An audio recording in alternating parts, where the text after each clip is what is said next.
What's going on, my fellow Kino Lords? So today I'm basically just going to be catching you guys up on two films that premiered at Sundance that I'm just now getting around to watching. Obviously from the title you know that it's You Won't Be Alone and Cha Cha Real Smooth.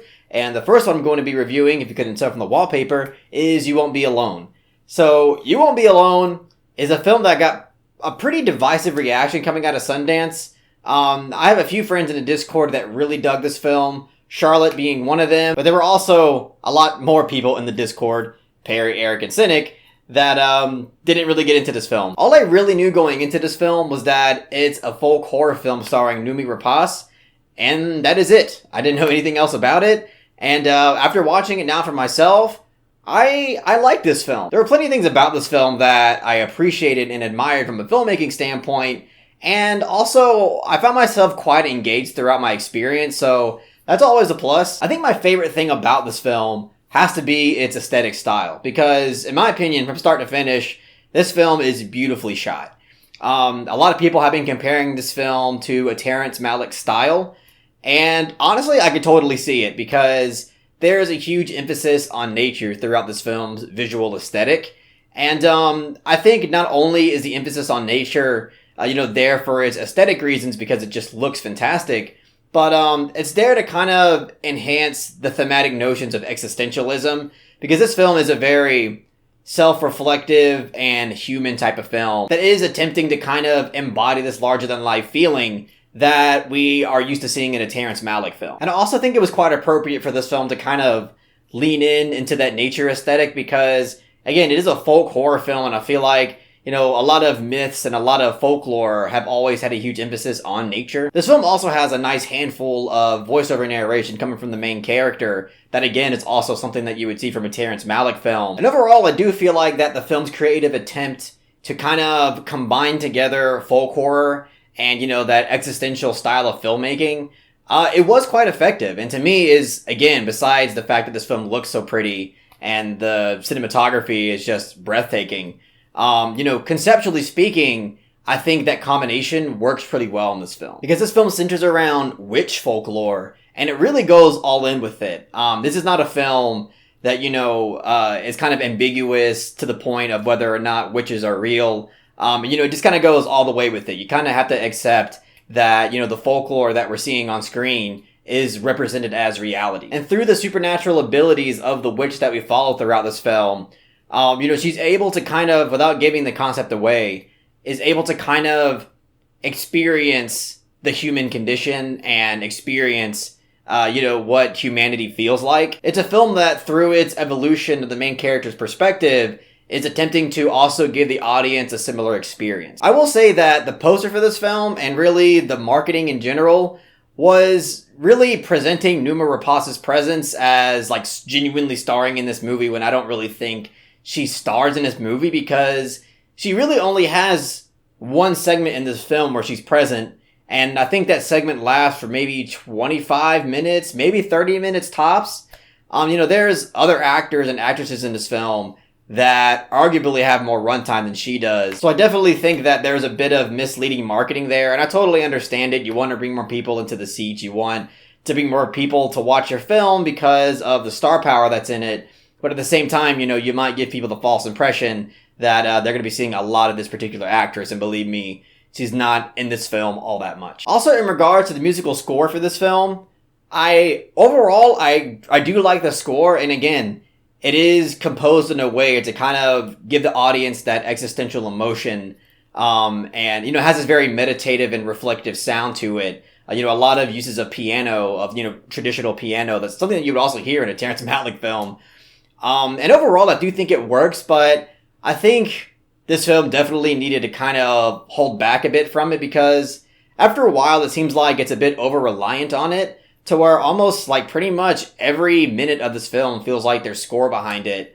And after a while, it just kind of gets a little overbearing. And also, even though I did dig the concept of this film, it does have a concept to it that is naturally repetitive.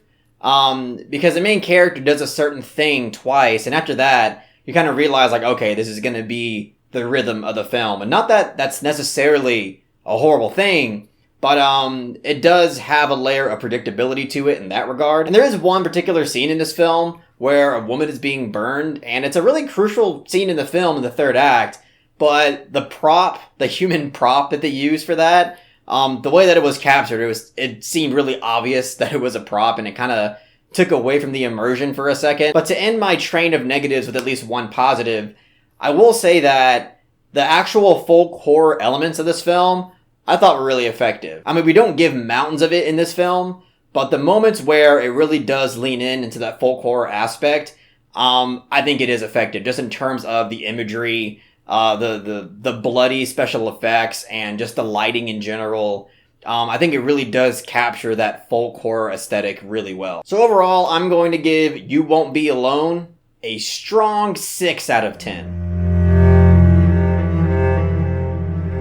Alright, so now we're moving on to Cha-Cha Real Smooth, which is written, directed, and starring Cooper Raiff. So, Cha-Cha Real Smooth was, in my opinion, probably the biggest film to come out of Sundance. At least it got the most buzz that I personally heard. A lot of people were talking about this film, giving it tons of praise, and there was a lot of talk about the filmmaker being so young. I believe he was 23 or 24 when he made this film.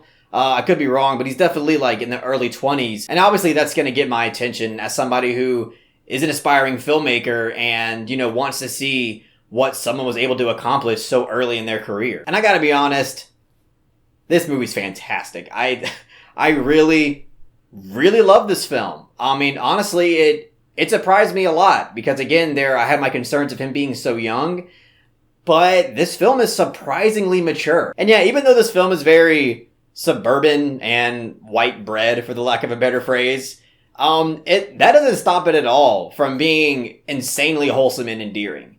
And that's just because of the talent that's behind the screen and on screen. And honestly, this film and also the filmmaker Cooper Raiff was giving me serious Jim Cummings vibes in the sense that here's a guy that is, writing, directing, and starring in his own material. And, the tone of the movie is quite similar, at least in comparison to something like Thunder Road, where it just combines comedy and drama incredibly well. And if somebody held a gun to my head and made me choose between Thunder Road or Cha-Cha Real Smooth, I'd just say kill me, because I genuinely could not pick between the two. But yeah, Cha-Cha Real Smooth is just such an effective film. Cooper Raiff plays the lead role in this film, as I mentioned, and his character, narrative-wise, is somebody that, gets noticed as being an incredible party starter and hype man. So a lot of people start hiring him as a party starter / DJ at their bar mitzvahs. And it's just because he's such a charismatic kind of character. He's a character that, has a lot of confidence. But he's a character that, even since he was a little kid, had a tendency to kind of grow up too fast and rush his life a bit. And I really think that theme was explored and fleshed out incredibly well throughout this film, because it just does an excellent job at expressing the importance of taking life one little step at a time and, in moments kind of knowing your place. And as I mentioned, I found it to be a very mature film that tackles a lot of mature themes. This is a film that doesn't shy away from tackling themes of depression, tackling themes of love versus stability, and also tackling a kind of coming of age story with his little brother character as well. So this film has a lot packed into it, and I think somehow it divides its attention incredibly well, and it's able to explore all these things in a compelling way. Dakota Johnson's also in this film, and Cooper Raiff said himself that Dakota Johnson played a gigantic part in, helping this film get its foot off the ground. So huge props to Dakota Johnson for helping a young filmmaker with so much talent out like this. But Dakota Johnson's character is quite integral to the film. Her character dynamic with Cooper Raiff is, it's incredibly important to what the film's thematic conveyances are. And she works very well as a standalone character as well, because she has her own character themes that are explored. As I mentioned, her character kind of revolves around that love versus stability type of thing. Dakota Johnson's character also has a daughter in this film that's autistic, and, huge props to Cooper Raiff for being able to write an autistic character in this film and handling it in a way that feels evolved and mature, and just overall coming from somebody who you feel has, at the very least, a decent understanding of the subject matter. Someone like Sia needs to take some goddamn notes. And really all the characters that this film focuses on are really interesting. I found all of them really compelling, and especially the dynamics that they all have between them, were really well explored and really well utilized. And also on top of everything, this is a comedically effective film. I mean, personally, I thought this film was quite hilarious, and pretty much every attempt at comedy I thought works really well. It's not always going for, you know, a gut-bustingly funny punchline, but all of it is just humorous in nature. And I also just really love the ending to this film. I thought that the ending just encapsulates all the themes that it was fleshing out throughout the entire film and just wraps it up in a way that is actually unpredictable, because this film kind of sets up certain scenarios that at first seem like they're going to be cliche, but then it kind of subverts your expectations by taking certain routes that you really didn't expect. And that's how the ending is able to deliver such an emotional and thematic punch. And yeah, honestly, the entire second half of this film was more emotional than I thought. I mean, maybe I'm just a sap, but I found a lot of the second half of this film to kind of get the waterworks going. The only real kind of negative I could say about this film is that the musical score, not that it's inherently bad, but there are moments of how it just comes in and out of the film and the way that it's incorporated. I feel like in certain moments weren't really totally necessary. There are moments that I felt that perhaps without the score, the scene could have been more effective. Just a few moments where the score, I felt like maybe was trying just a little too hard to be emotional. But that's honestly really it. I don't have pretty much any issue with the writing or the directing or even the acting in this film. I think overall this is an insanely impressive film. I haven't seen his previous film Shithouse, but after watching Cha Cha Real Smooth, I definitely want to check that film out, because overall I found this film to be just such a wholesome, mature, and endearing experience. So I'm going to give Cha Cha Real Smooth a soft 9 out of 10. Cha Cha Real Smooth. That's all I gotta say about You Won't Be Alone and Cha Cha Real Smooth. If you've seen these films already, please let me know what you think about them in the comments section. Cha Cha Real Smooth is available on Apple TV. If you don't have Apple TV, I recommend just signing up and getting the free trial and then canceling it after you watch Cha Cha Real Smooth. I don't care if Steve Jobs rolls over in his grave. But before I sign off, just a really quick shill. I just recently released my first Criterion haul of the season, so please check that out if you haven't seen it already. And also, I recently released a promotional video for a horror film festival that I'm going to be hosting this October. So if you're a filmmaker or an aspiring filmmaker or know any other aspiring filmmakers out there, please share that link around so they can hear about it and enter in the festival. I am really excited about this. I'm trying to get as many entries as possible. But anyway, that's all I got to say about You Won't Be Alone and Cha Cha Real Smooth. If you really enjoyed what I had to say about these films, give it a thumbs up and share it amongst your friends. And don't forget to subscribe to the channel to be updated on more film-related content.